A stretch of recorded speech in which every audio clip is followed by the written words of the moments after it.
Save your pennies, grow with Benny's.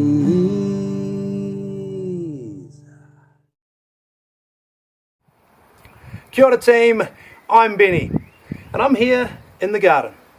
More accurately, I'm here in front of the plot that I'm going to use to explain the Three Sisters method of planting. Three Sisters is all about maximising limited space.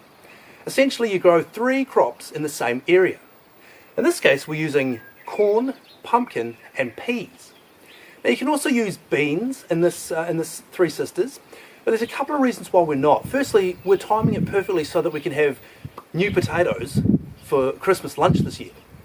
And what could be better than having some peas to go with it?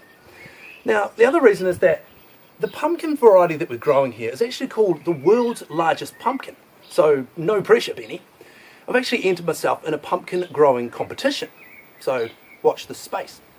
Now, to give this pumpkin the best possible opportunity, we've planted around it some marigolds. Marigolds are a great companion for a pumpkin because they help to repel nematodes, so they keep the roots healthy. They attract hoverflies, which are a really good predatory insect in your garden, and they repel cabbage moth.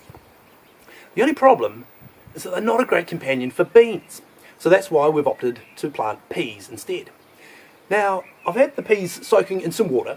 I'm going to go get them, and we're going to plant them, and I'm going to give you guys a closer look using this, the obscenely expensive Bennytron 5000. So grab your trails, folks, because you're going to dig this.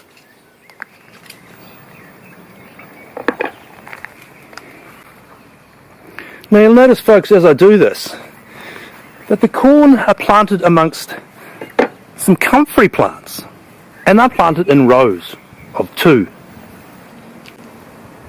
The reason we plant them in rows is because corn are self-pollinated, which means that the pollen from one plant can blow onto another plant to pollinate it.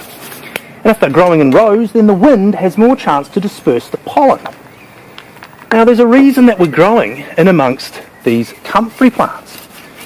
What we'll do is we'll flip across to the other side of the plot, and I'll explain. Get your trowels ready. Now I'm here on this side of the plot to demonstrate one of the 2 mulching methods that we're using. Now we saw on the other side that we're using dried lawn clippings as a mulch. Now mulches are really useful for suppressing weeds or maintaining moisture in the soil. So we're using the dried lawn clippings, but we're also using comfrey. Now, we might as well get our money's worth out of the obscenely expensive Bennytron 5000. Let's bring it down again. I'll show you some pictures of some comfrey that we have growing in different parts of the garden, but we use this as a liquid fertiliser. And we practically just chop it up, chuck it in a container, fill it with water, and then let it sit for a couple of weeks and then spray it on the garden. Really good liquid fertiliser, really rich in potassium. But the other way, now the good thing about comfrey, now before we handle comfrey, it's always important to wear a glove.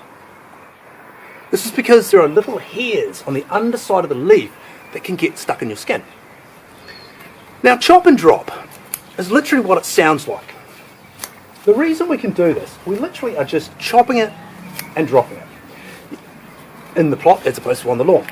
Now you can cut it back very aggressively and comfrey will just keep on coming back for more. One of the great things about comfrey is that it has a very deep tap root. Now the tap root is the root that goes straight down, deep down into the ground. A bit like how, say, a carrot would grow, as opposed to, say, a broccoli, which might have its roots spread. Carrots and Mr. Comfrey here have one tap root. This can go deep down into the soil, grab those nutrients from deep down, concentrate them up into the leaves, and then what do you know? We use the leaves as a chop and drop.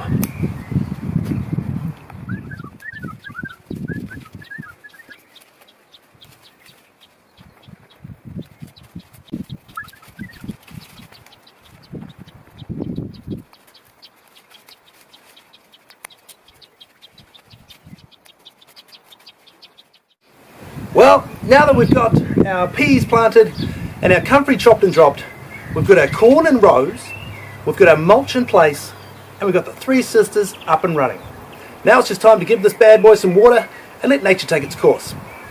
Now if you like this video, why not like this video? The best way to continue to grow is to leave a like and a comment down below. I'm Benny Ward. Subscribe if you're on board. And we'll catch you next time. Your trail.